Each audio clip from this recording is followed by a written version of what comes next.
Assalamualaikum warahmatullahi wabarakatuh. Pada kesempatan video kali ini, saya ingin mengupas kembali tentang kajian dalam metodologi penelitian, terutama untuk metodologi penelitian kuantitatif, itu tentang data dan skala pengukuran.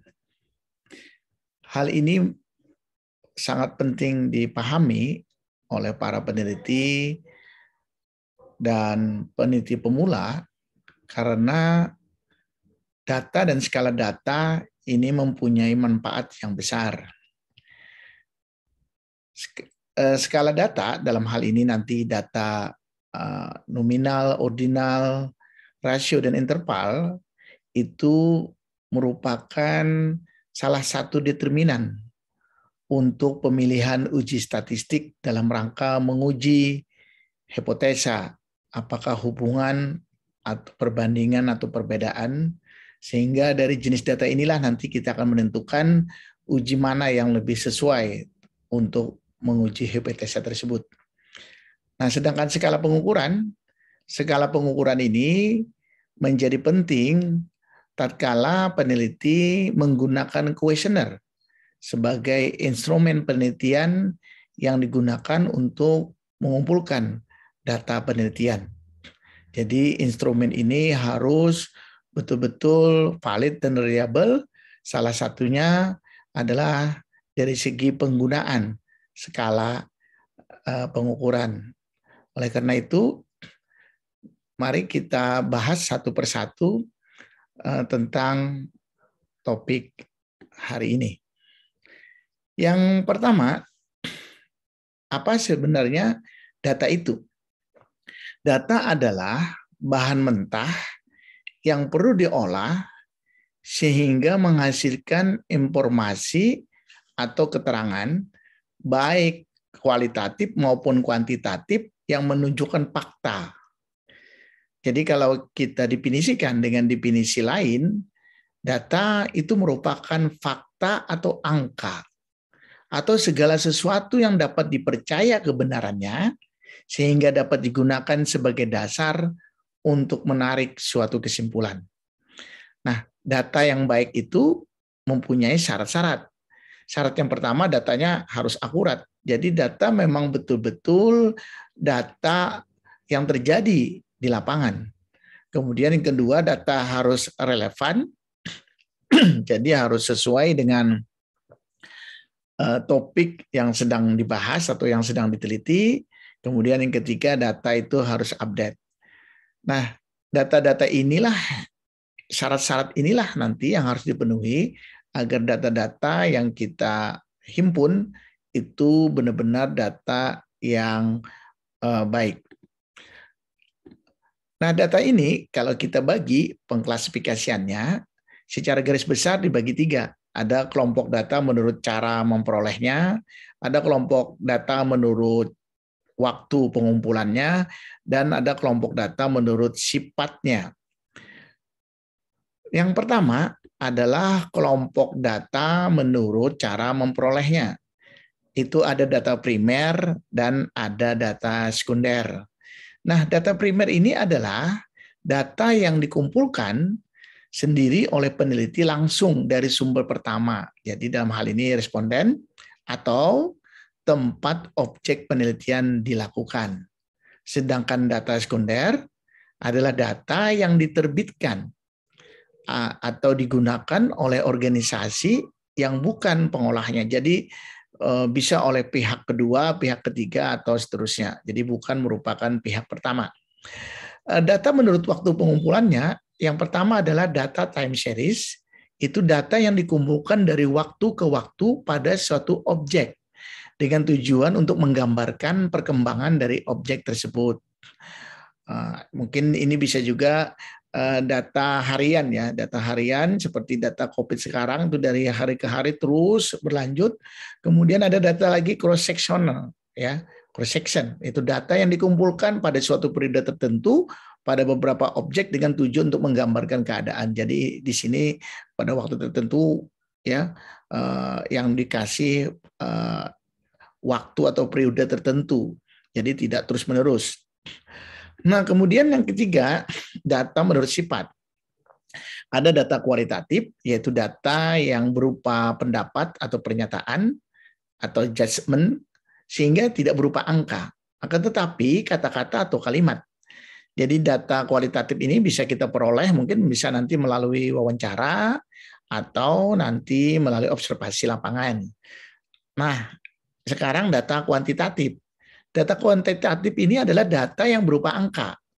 Jadi sesuai dengan bentuknya, data kuantitatif ini dapat diolah atau dianalisis dengan menggunakan teknik perhitungan statistik. Nah, di dalam data kuantitatif ini ada dua jenis data, yaitu data discrete dan data kontinu. Data discrete itu adalah data dalam bentuk bilangan bulat yang memperoleh dengan cara membilang.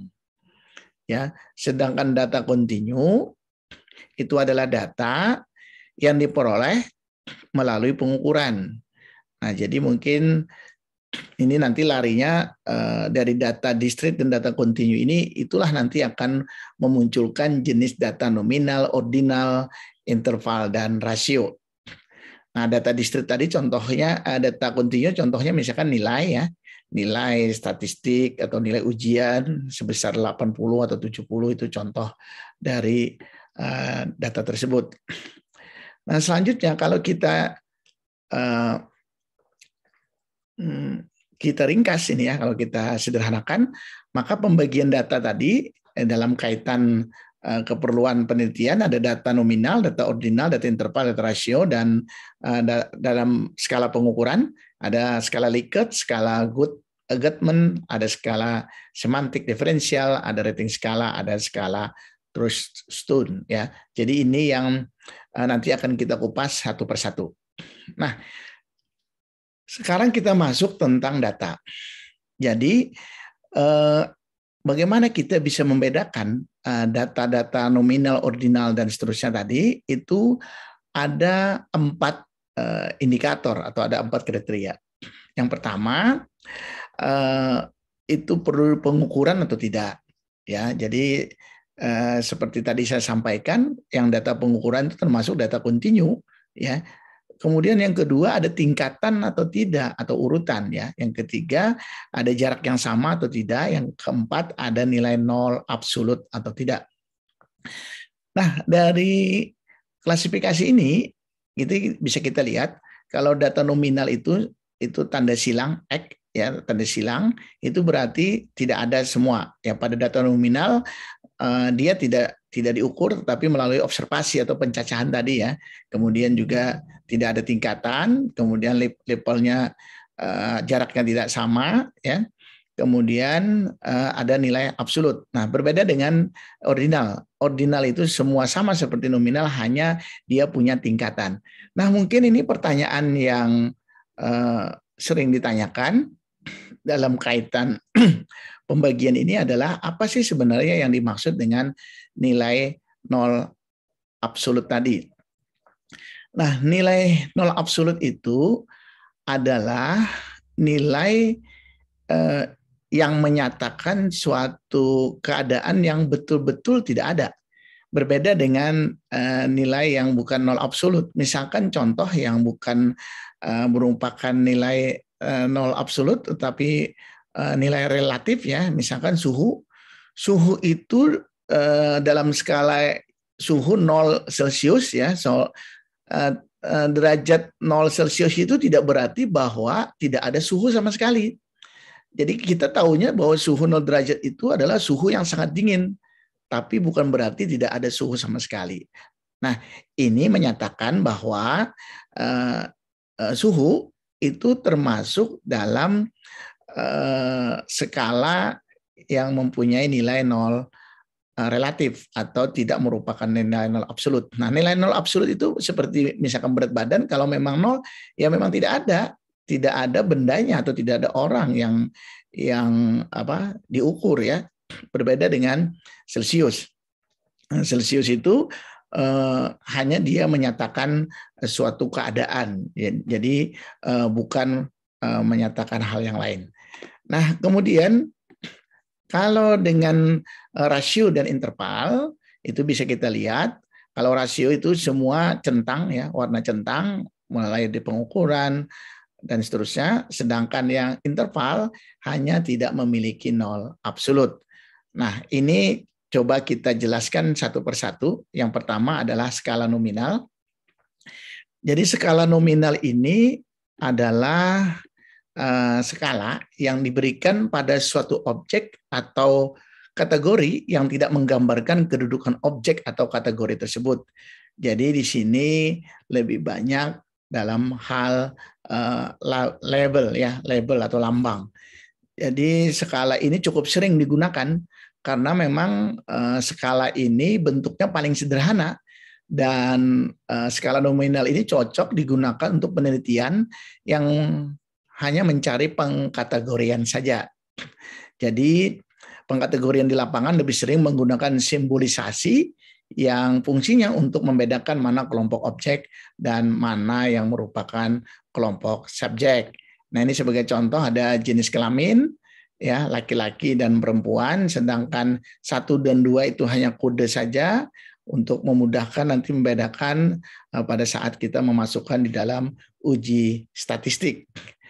Nah, yang perlu saya sampaikan di dalam skala nominal ini, yang perlu diketahui skala nominal ini juga ada dua. Ada namanya skala nominal dikotomi kontinu dan ada skala nominal dikotomi distrit. Nah, skala nominal dikotomi distrit itu adalah skala nominal yang betul-betul murni ya, original. Misalkan kelamin, agama, kemudian pekerjaan. Tetapi kalau skala nominal dikotomi kontinu itu adalah skala nominal yang didapatkan dari yang sebelumnya merupakan skala ordinal. Bisa sebagai contoh, pengetahuan baik cukup kurang itu dikelompokkan menjadi hanya 2 objek yang tegas berlawanan, yaitu pengetahuan baik dan pengetahuan buruk, atau pengetahuan baik dan buruk itulah yang menentukan sehingga skala ini menjadi 2 kutub yang berbeda secara tegas. Nah, kemudian yang kedua adalah skala ordinal. Skala ordinal itu adalah skala pengukuran yang menyatakan kategori sekaligus melakukan ranking terhadap kategori atau data yang berasal dari kategori yang disusun secara berjenjang mulai dari tingkat terendah sampai dengan tingkat yang tertinggi. Jadi skala ordinal ini adalah skala pengukuran yang menunjukkan jarak interval antar tingkatan tidak harus sama. Jadi skala ordinal setingkat lebih tinggi dibandingkan dengan skala nominal, di mana skala ordinal pengkategoriannya disusun berdasarkan urutan tertinggi dan terendah. Nah, sebagai contoh adalah misalkan tingkat pendidikan TK, sekolah dasar, sekolah menengah pertama, sekolah menengah atas, diploma, dan sarjana.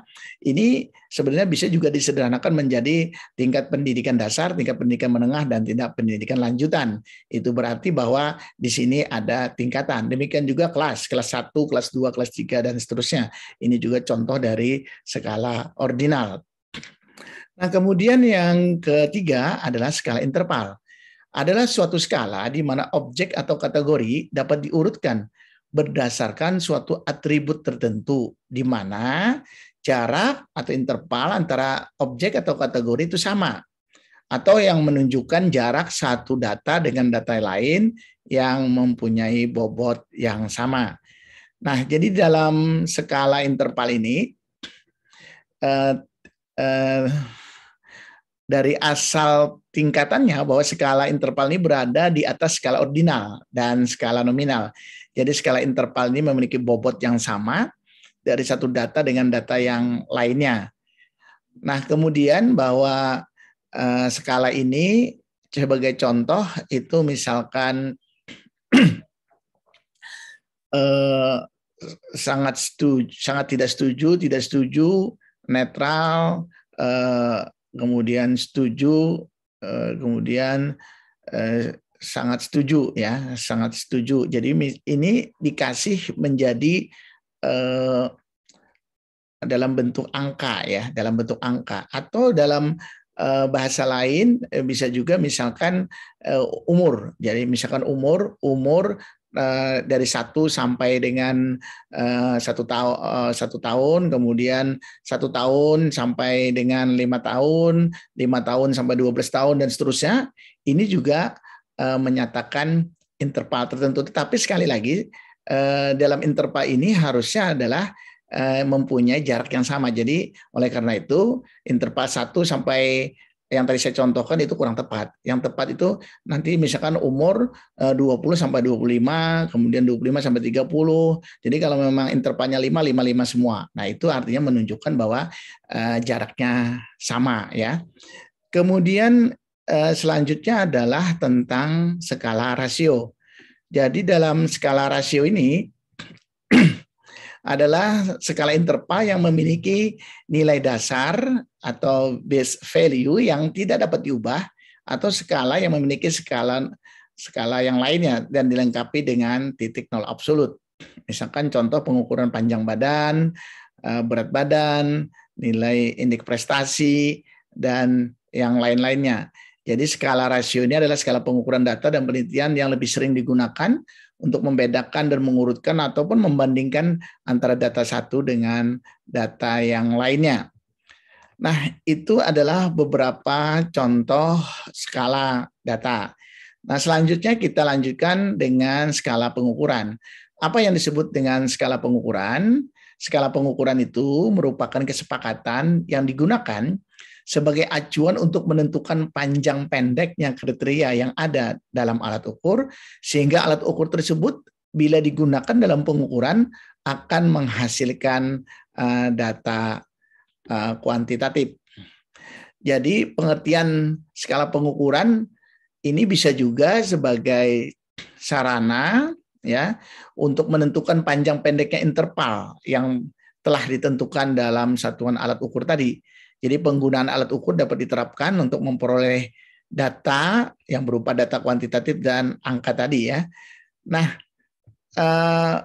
ada pendapat dari pakar lain, misalkan adalah dari Smith Stephen pada tahun 1946, dia menyatakan bahwa pengukuran data dalam penelitian yang membuat klasifikasi skala pengukuran. Jadi melalui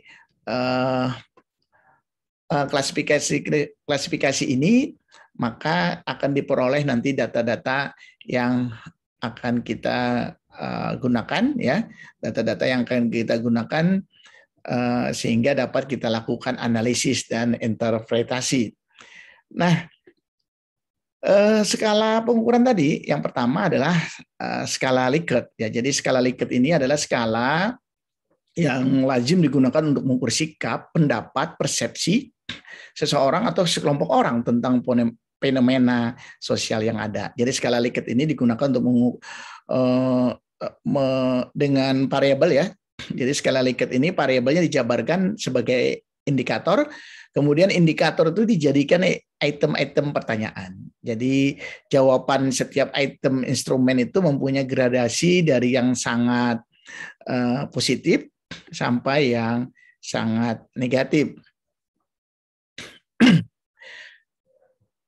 Nah, kemudian dari skala ini, kalau sudah dalam data pilihan jawaban itu bisa kita buat dalam sangat setuju, setuju, ragu-ragu, tidak setuju, sangat tidak setuju. Nah, tetapi bisa juga dalam bentuk sangat positif, positif, netral, negatif, sangat negatif. Nah, bagaimana kita nanti menghitung ya? Bagaimana nanti kita menghitung itu tergantung dari pernyataannya. Apakah pernyataannya positif ataukah pernyataannya negatif? Bagi pernyataan yang positif, maka nilai sangat setuju itu bobotnya yang tertinggi adalah 5 sampai 1, maka dia sangat setujunya 5. Berbeda dengan pernyataan negatif. Kalau pernyataan itu negatif, maka bobot sangat setujunya itu 1. Nah, ini nanti angka-angka ini yang akan kita hitung nanti untuk membuat satu kesimpulan apakah misalkan dalam pernyataan sikapnya baik, buruk, atau dan seterusnya, inilah yang akan menentukan setelah kita lakukan akumulasi atau perhitungan secara ya. Nah, kemudian yang kedua adalah skala Goodman. Nah, skala ini sering dipakai bisa untuk sikap juga bisa, kemudian untuk psikomotor juga bisa juga untuk kognitif atau pengetahuan. Di mana kalau dia untuk kognitif maka biasanya pilihannya benar atau salah. Tetapi kalau pilihannya dalam bentuk sikap ya setuju tidak setuju. Tetapi kalau dalam bentuk psikomotor dilakukan atau tidak dilakukan, ya pernah atau tidak pernah. Jadi seperti itu. Nah, skala ini memang hanya dengan 2 jawaban yang tegas saja. Ya, jadi data akan didapatkan berupa data interval atau data rasio. Jadi dengan jawaban tadi itu tergantung pernyataan juga ya. Kalau pernyataannya memang positif maka yang setuju itu 2. Kemudian kalau pengetahuan soalnya itu benar maka benar itu 2. Tapi kalau soalnya memang sengaja disalahkan maka yang menjawab salah itu nilainya 2. Itu artinya tergantung pernyataan, demikian juga untuk yang tindakan. Nah, ini adalah untuk skala Goodman. Sekarang yang ketiga adalah skala semantik diferensial. Jadi skala ini untuk mengukur sikap ya. Jadi terutama digunakan untuk sikap. Bentuknya tersusun dalam satu garis kontinum jawaban dari sangat positif terletak di sebelah kanan, kemudian yang sangat negatif itu berada di sebelah kiri. Nah, ini contoh misalkan gaya kepemimpinan ada beberapa pertanyaan. Misalkan salah satu aspeknya adalah bersahabat. Kalau dia semakin ke kiri, dalam hal ini bersahabat skornya 5, semakin ke kanan atau semakin ke kiri ya kalau kebalikan dari yang dilihat itu sebelah sana ya itu tidak bersahabat, itu nilai 1. Nah, tapi kalau di antaranya dia akan bisa menentukan 2, 3 atau 4. Jadi mereka bisa demikian untuk soal-soal selanjutnya. Nah, dari soal-soal ini pula nanti akan kita lakukan perhitungan secara menyeluruh ya tentang data-data ini. Nah, yang paling bagus di dalam skala ini bahwa skala ini menemukan 3 dimensi ya, 3 dimensi pengukuran. Yang pertama adalah dimensi evaluatif. Jadi bisa digunakan misalkan bagus dan jelek. Bisa juga dimensi potensi. Jadi dari keras sampai ke lunak atau lunak ke keras. Bisa juga dari dimensi aktivitas cepat lambat. Nah, inilah beberapa kelebihan tatkala kita menggunakan skala semantik diferensial. Kemudian yang keempat ada rating skala. Nah, dari rating skala ini paling cenderung digunakan untuk yang perilaku atau psikomotor. Jadi dari ketiga skala pengukuran sebelumnya semua data kualitatif yang dikuantitatifkan. Tetapi dengan rating skala data mentah yang diperoleh sudah berupa angka. Kemudian ditafsirkan dalam pengertian kualitatif. Jadi nanti 5 itu artinya bila selalu ya, 4 itu sering, 3 itu kadang-kadang, 2 itu jarang, 1 tidak pernah. Tapi ini nanti tergantung lagi dengan pernyataannya. Kalau pernyataannya itu positif, maka 5 itu untuk selalu. Tetapi kalau pernyataannya negatif, maka selalu itu nilainya malah 1. Jadi kebalikan dari angka yang sebelumnya. Jadi sekali lagi ini tergantung dari pernyataan. Nah, yang perlu kita sampaikan juga kadang-kadang di dalam penelitian ya, dalam penelitian ada beberapa orang yang menghilangkan nilai tengah ya, nilai tengah. Jadi apakah itu pada skala Likert, apakah itu pada skala rating skala, dengan alasan bahwa supaya responden itu tidak terjebak pada jawaban yang monoton itu ya. Nah, tetapi pendapat ini beberapa pihak setuju, tapi ada juga beberapa pihak yang tidak setuju. Kenapa tidak setuju? Karena dengan kita menghilangkan nilai netral yang sebenarnya itu terjadi memang di lapangan atau di kenyataan, itu berarti kita sudah melakukan intervensi. Nah, inilah yang dikatakan sehingga ada yang kurang sependapat. Nah, kemudian terakhir kita skala Trustone ini ya. Skala Trustone ini meminta responden untuk memilih pernyataan yang ia setujui dari beberapa pernyataan yang disajikan, pandangan yang berbeda-beda. Jadi setiap item itu mempunyai asosiasi nilai dari 1 sampai dengan 10, tetapi nilainya tidak diketahui oleh responden. Jadi pemberian nilai ini berdasarkan jumlah tertentu pernyataan yang dipilih oleh responden untuk mengenai angket yang akan disampaikan nanti. Nah, kemudian, jadi skala ini adalah salah satu skala sikap yang juga sering dipakai selain skala Likert. Kenapa? Karena skala yang dibuat adalah dalam bentuk skala interval. Jadi dibandingkan dengan skala Likert yang masih berbentuk skala nominal. Jadi ini sehingga ini menjadi lebih jelas ya. Nah, ini sebagai contoh ya. Ada 10 pertanyaan, ya ada 10 pertanyaan dari nomor 1 sampai dengan nomor 10. Nah, kemudian kepada responden diminta untuk memilih mana dari 10 ini, disuruh memilih 5 ya. Dari 10 pernyataan, 5 yang paling sesuai dengan pendapat dia atau sikap dia. Nah, dari 5 inilah nanti yang akan kita ukur bagaimana tingkat sikap dari responden tersebut. Ini dari nomor 1, contohnya saya memilih pekerjaan sebagai dosen karena pekerjaan yang mulia dan terhormat untuk mengembangkan ilmu pengetahuan dan seterusnya. Ya, ini dan seterusnya. Dan nomor 10-nya, jika saya sebagai mahasiswa, maka saya akan menyembunyikan identitas saya. Nah, untuk memberi skor, jadi ini ada nilai ya, ini berdasarkan pernyataan tersebut maka dianalisis sebagai berikut. Jadi soalnya ada 1 sampai 10 tadi, kemudian bagaimana kita memberi skor? Memberi skor itu secara sederhana bisa kita lewat panelis ya. Panelisnya mungkin ada 20 atau 30 orang, kita kasih penilaian awal, nanti dari jawaban-jawaban mereka itu nanti baru kita bobotkan mana yang memang paling sesuai dengan kondisi pada kebanyakan orang. Nah, dari situ nanti akan kita lakukan perhitungan mana yang paling banyak memilih, dan itu mulai yang paling cocok ya, paling cocok itu nanti dia memilih urutan 1 dan seterusnya, tapi kita meminta hanya 5 saja dari yang paling dia cocok sampai dia yang tidak, dia akan memilih pernyataan itu, dan itu nanti akan kita bobot sehingga kita dapat skor. Dari skor 10, 7 dan seterusnya. Jadi soal nomor 1 skornya 10, soal nomor 2 skornya 7, soal nomor 3 6 dan seterusnya. Nah, kemudian kita minta contoh misalkan responden namanya Paijo. Jadi Paijo itu dari 10 itu kita minta dia juga menjawab 5 soal. Ternyata dari 5 dia memilih nomor 1, nomor 2, nomor 3, nomor 5 dan nomor 6. Soal yang lain tidak dia pilih.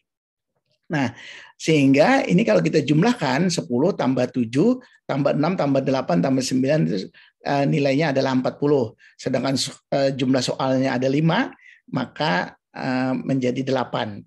Nah, untuk mengetahui ini secara sederhana ya, jadi kita tidak menggunakan aplikasi statistik, kita bisa dengan menjumlahkan nilai tertinggi dan nilai terendah, dimulai dari soal nomor tadi ya, bobot nomor 6 tambah 7 tambah 8 tambah 10 ini berarti 8. Sedangkan yang nilai terendah dari angka 1 sampai dengan angka 5, nah itu berapa nanti dibagi 5, 15 bagi 5 itu 3. Nah, sedangkan baru kita hubungkan dengan responden yang menjawab pada pertanyaan kita tadi. Ternyata nilainya adalah 8. Nah, 8 itu kalau berdasarkan kriteria sederhana yang kita buat, 8 itu berarti bahwa Paijo ini mempunyai respon yang tinggi untuk menjadi dosen. Nah, Ini yang dapat kami sampaikan berkaitan dengan materi data dan skala pengukuran. Terima kasih atas perhatiannya. Assalamualaikum warahmatullahi wabarakatuh.